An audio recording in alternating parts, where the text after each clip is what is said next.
শ্ৰীভূমি জিলাত পঞ্চায়ত নিৰ্বাচনৰ ভোটাৰ তালিকাত বিসংগতি বাদ পৰিল বিধায়ক সিদ্দিক আহমেদৰ নাম সমষ্টি পুনৰ নিৰ্ধাৰণ পিছত এই খচৰা প্ৰস্তুত কৰা হৈছিল এই খচৰাত দেখা গৈছে বহু লোকৰ নাম নাই ৱাৰ্ড নাম নাই বহু গাঁৱৰ দক্ষিণ কৰিমগঞ্জ সমষ্টিৰ বিধায়ক সিদ্দিক আহমেদৰ নাম নাছিল ভোটাৰ তালিকাত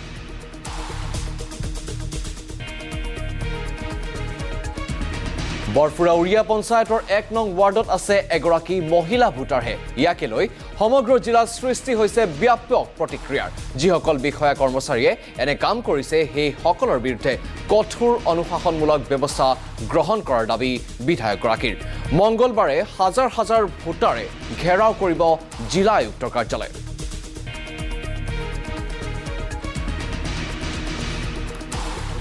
মোৰ নাম নাই মোৰ গাঁৱৰ মানুহৰ নাম নাই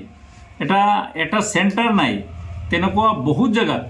মানে 200-250 ভোট কাটা হয়েছে 300 ভোট কাটা হয়েছে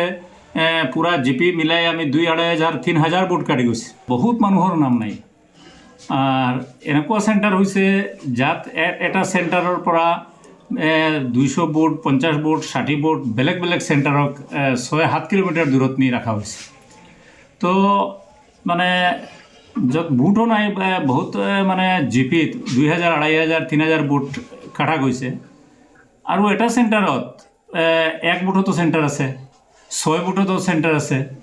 32 ভোটত সেন্টাৰ আছে আৰু কোনো সেন্টাৰ 1800, 1900, 2,000 ভোটৰ সেন্টাৰ আছে